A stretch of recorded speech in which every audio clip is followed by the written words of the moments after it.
प्राण धन, यति सम्राट, रूहानी शहंशाह, परम आराध्य देव, दादा गुरुदेव श्री परमहंस दयाल स्वामी अद्वैतानंद जी महाराज की जय।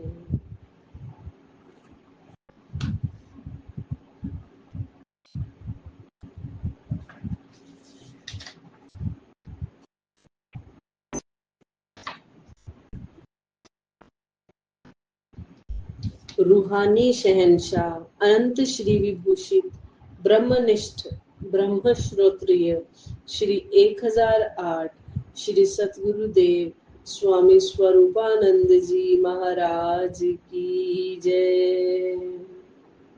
सभी गुरुमुख मन ही मन 13 बार गुरु शब्द का जाप करें।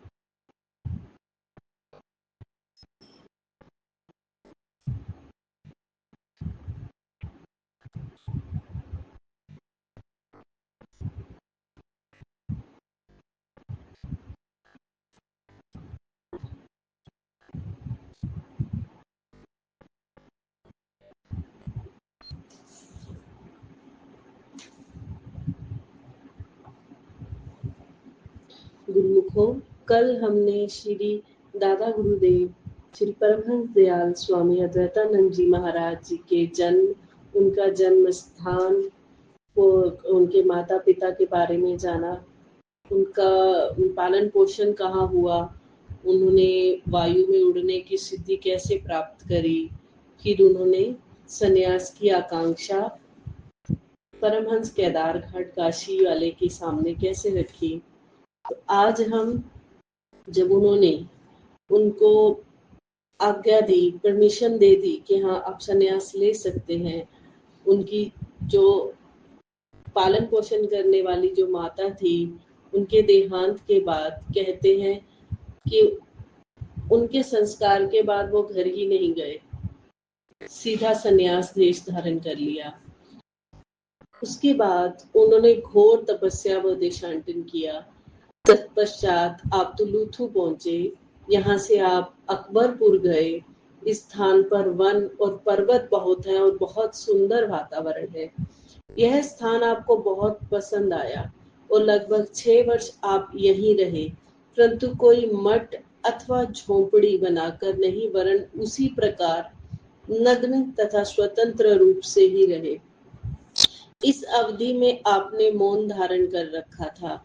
दिन में 5-6 बार शेर, चीते, रीछ तथा भेड़िए इत्यादि देखने को मिलते थे। वैराग्य के कारण आपको उनसे कुछ भय प्रतीत न होता था। आप किसी से कुछ मांगते ना थे। एक रात्रि स्वप्न में आपको अपने गुरु महाराज के दर्शन हुए और उन्होंने हंसकर फरमाया, बैठने से यात्रा ठीक है। इस आज्ञा को पाकर आप प्रातःकाल ही वहां से चल पड़े और घूमते हुए डुमरांव पहुंचे। यहाँ से नंदनवन समीप था, इसलिए 2-3 मास वहीं रहे। डुमरांव से आप पटना की ओर चल पड़े। मार्ग में 2 दिन से अधिक किसी स्थान पर ना रहे। गंगा के दक्षिण ओर के क्षेत्रों की यात्रा करने के पश्चात आप गंगा के उत्तर की ओर के क्षेत्रों में भी गए। यात्रा के दिनों में कई अच्छे अच्छे महात्मा तथा योग अभ्यासी फकीरों से आपकी भेंट भी हुई। सन 1863 से सन 1879 ईस्वी तक, अर्थात 15-16 वर्ष निरंतर यात्रा करने के पश्चात जब आप बेतिया राज्य में थे, तो उस समय एक दिन आपने गुरु महाराज की ओर से आज्ञा हुई कि काठियावाड़, द्वारिका इत्यादि की यात्रा करो।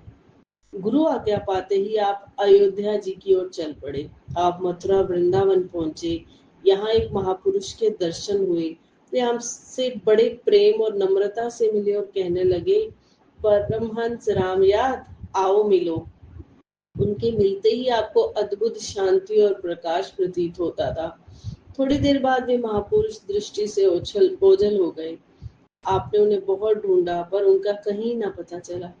अंत में आप थककर काली देह के समेत एक वृक्ष के नीचे उन्हीं के ध्यान में पड़कर सो गए। स्वप्न में उन्होंने दर्शन देकर कहा, मुझे क्यों ढूंढते फिरते हो? अपने आप को देखो, क्या मैं और तुम कोई भिन्न है?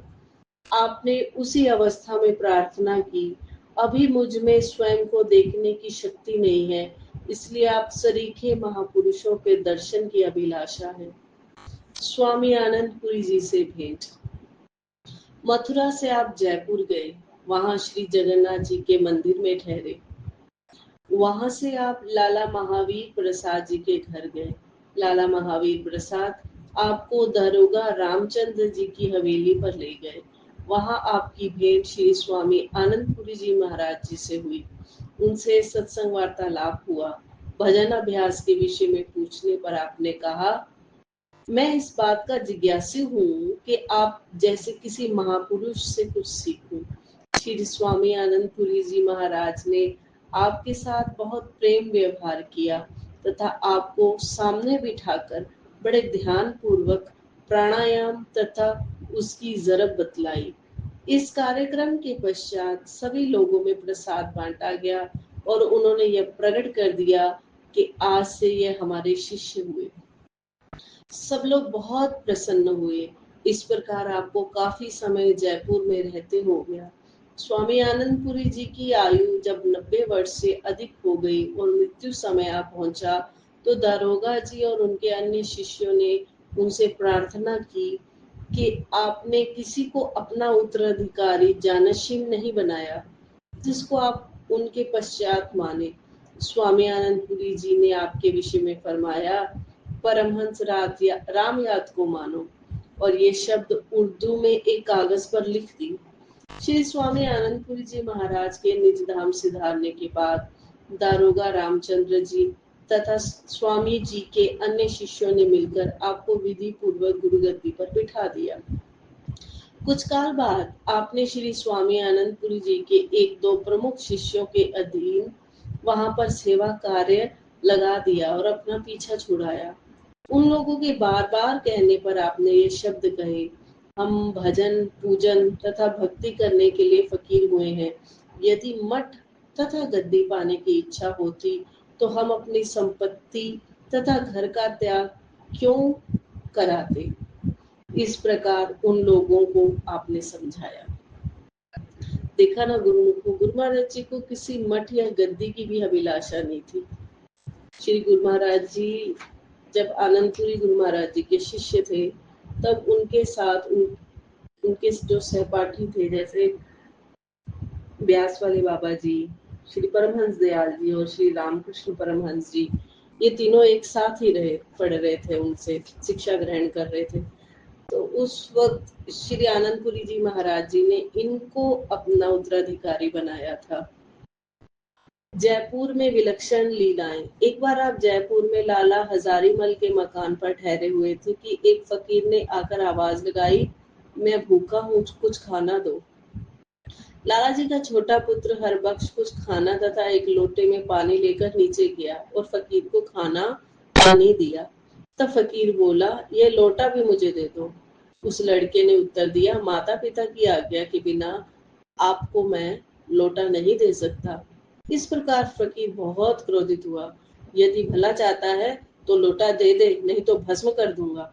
लड़के ने उत्तर दिया, यदि आप भस्म कर दोगे तो हमारे गुरुजी हमें फिर से जीवित कर देंगे। तब आपने लड़के को आवाज दी। लड़के के साथ फकीर भी ऊपर आ गया और आपसे कहने लगा, यह लोटा हमको दिला दो, नहीं तो एक दृष्टि में ही तुझे और इसे भस्म कर दूंगा। आपने उत्तर दिया, फकीर साहिब विराजिए, इनके माता पिता की आज्ञा मिलने पर शायद यह लोटा आपको मिल जाए। रही भस्म करने की बात, तो हमने तो घर छोड़ा, सिर मुंडवाया, दर दर की खाक छानी, परंतु कोई ऐसा ना मिला जो एक नजर में भस्म कर देता। लीजिए भस्म कीजिए। तब फकीर बहुत क्रोधित होकर आपकी ओर हाथ करके कुछ पढ़ने लगा। आप चुपचाप बैठे रहे। जब वह अच्छी प्रकार से छू छक्का कर चुका तो आपने कहा, लीजिए फकीर साहब, आपका मंत्र पूरा हो गया, अब हम भी मंत्र चलाते हैं। यह सुनकर फकीर का क्रोध शांत हो गया और वह आपसे क्षमा मांगने लगा।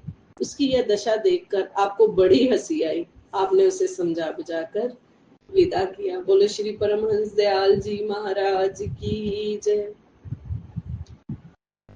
श्री गुरु महाराज जी की एक और लीला सामने आती है कि उन्होंने कैसे अमानत लौटाई और उन्होंने कहा कि अमानत लौटाना एहसान नहीं होता।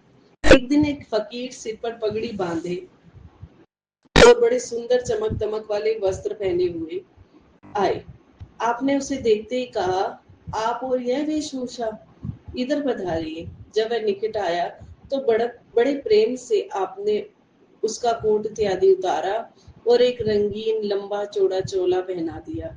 चोला पहनते ही उसकी आश्चर्यजनक दशा हो गई और वह जोश में नाचने लगा। आपने पूछा, अब कहाँ ठहरने का विचार है? उसने प्रार्थना की, अब भ्रमण करने को मन चाहता है। तब वह आज्ञा लेकर और आपको प्रणाम करके चला गया।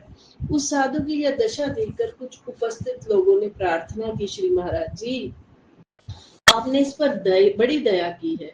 आपने उत्तर दिया, अमानत लौटाना और हिस्सा देना कोई एहसान की बात नहीं। दाता दीनदयाल। श्री परमहंस दयाल जी परम दयालु स्वभाव के थे। आपसे किसी का दुख देखा ना जाता था। एक बार सर्दी के दिनों में एक जागीरदार ने बहुमूल्य काबुली इंशाला आपको लाकर उड़ा दिया। जागीरदार अभी वहीं था और एक नग्न फकीर आया और बोला, बाबा जाड़ा लगता है, कुछ हमको पहनाओ। श्री परमहंस दयाल जी ने अपना चोला उतारा और दे दिया और पूछा, और कुछ चाहिए? फकीर ने कहा, हाँ, ओढ़ने की आवश्यकता है। आपने वही दोशाला दे दिया। फिर पूछने पर उसने कहा, सिर नंगा है। तब आपने टोपी भी दे दी और पूछा, कुछ और? उसने प्रार्थना की, टांगे नंगी हैं। आपने धोती उतार कर दे दी और बिल्कुल नग्न होकर बैठ गए। आपने फिर से पूछा, कहिए कुछ और चाहिए? उसने कहा, बस, और चला गया। तब एक भक्त ने तोड़कर दूसरी धोती तथा चोला लाकर आपको पहनाया। बोलो श्री दाता दयाल महाराज की जय। रूहानी शहंशाह। एक दिन लगभग 3-4 बजे का समय था। जयपुर के स्टेशन पर बड़ी चहल पहल दिखाई देती थी और पुलिस का खूब प्रबंध था। शामियाने लगे हुए थे। एक शामियाना प्लेटफॉर्म पर भी लगा हुआ था। 4 बजे वायसराय महोदय की स्पेशल रेलगाड़ी आने वाली थी। स्टेशन पर प्रबंधकर्ता जल्दी से इधर उधर आ जा रहे थे। अंग्रेजी शासनकाल के अंतिम दिनों में वायसराय कहीं जाते थे तो बड़ा प्रबंध होता था, परंतु यह घटना उस समय की है जब देश में शांति थी। वायसराय निशंक घूमते थे, फिर भी सतर्कता से प्रबंध उनके स्वागत हित होते थे। इसी समय श्री परमहंस दयाल जी प्लेटफॉर्म पर पधारे। चोला कंधे पर पड़ा था। सुंदर शरीर, अत्यंत तेजस्वी मुखारविंद, दिव्य मूर्ति थे। आप किशनगढ़ की ओर जाने के लिए पधारे थे। गाड़ी के आने में अभी देरी थी, इसलिए श्री परमहंस दयाल जी प्लेटफॉर्म पर जो सोने चांदी की कुर्सी वायसराय के लिए रखी गई थी उस पर जाकर बैठ गए। यहाँ एक सुंदर कालीन बिछा हुआ था, उसी पर यह कुर्सी लगी थी जिस पर यह तेजस्वी महापुरुष विराजमान हो गए थे। वायसराय की सवारी के कारण सरदार और जागीरदारों के अतिरिक्त जो वायसराय के स्वागतार्थ आए थे, अन्य किसी को वहां आने की आज्ञा न थी। किसी राज कर्मचारी ने स्टेशन मास्टर से जाकर कहा कि स्पेशल गाड़ी आने का समय हो गया है। अब वहां जो महापुरुष बैठे हैं उनसे कहिए कि कहीं और जाकर विराजे। स्टेशन मास्टर को, जो एक मुसलमान सज्जन थे, और श्री परमहंस जी महाराज को बैठा देखकर लौटकर अपने कमरे में चले गए। अन्य सज्जनों ने फिर स्टेशन मास्टर से कहा कि आप इन्हें इतना कह दें कि वे अंदर ही जाकर विराजे, परंतु स्टेशन मास्टर ने उत्तर दिया कि चाहे मेरी नौकरी चली जाए, परंतु मैं कभी भी उनको वहां से उठने के लिए नहीं कह सकता। इतने में विशेष रेलगाड़ी आ गई। बड़े बड़े स्वागतार्थ उपस्थित थे। बड़ी शान से वायसराय की सवारी गाड़ी से उतरकर प्लेटफॉर्म पर पहुंची।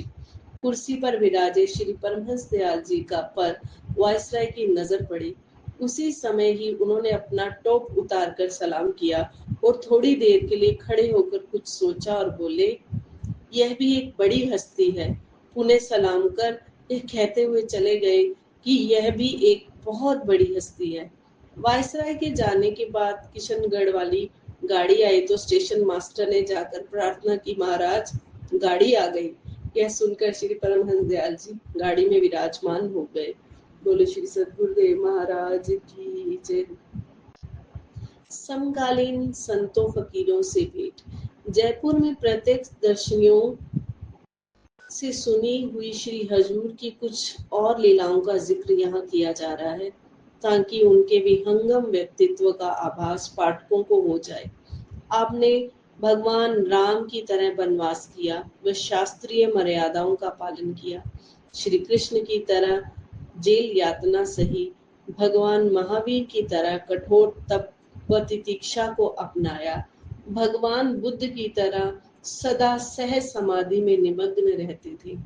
प्राय आप नेत्र बंद ही रखते थे। आप उच्चतम ज्ञान के ज्ञाता थे।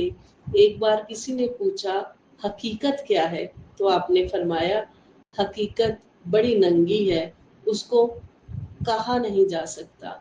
ये शब्द तत्वज्ञानी ही कह सकता है। आप कबीर की तरह सुधारक एवं स्पष्ट वक्ता तथा प्रभु यीशु की तरह दुखियों के कष्ट हरने वाले थे। दादा गुरुदेव श्री हजूर व्यक्ति नहीं, अपने आप में एक सिद्ध पुरुष थे। सबसे बड़ी बात यह है कि आपको सभी संतों ने आध्यात्मिक सम्राट माना। जयपुर के शीर्षस्थ महापुरुष हकीम मोहम्मद शाह जी गृहस्थी, हाफिज जी त्यागी, बीबी नवाजन, श्री भगवान दास जी मस्त, गणेशपुरी जी, सावल दास जी तथा भारती जी आपके पास बड़े आदर से हाजिर होते थे। बोलो श्री परमहंस दयाल जी महाराज की जय। बोलो जयकारा बोल मेरे श्री गुरु महाराज की जय।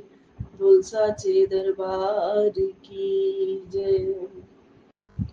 हे प्रभु जी, आप जी के पवित्र ग्रंथ को पढ़ते हुए अनेक गलतियां हुई होंगी, ग्रंथ को सुनते हुए अनेक गलतियां हुई होंगी। अपने दास समझकर, भूलनहार समझकर क्षमा करिएगा। मैं अपराधी जीव हूँ, नखशिक भरा विकार, अपनी दया से सतगुरु कीजिए भव से पार। अपनी दया से सतगुरु कीजिए भव से पार। हरिहर।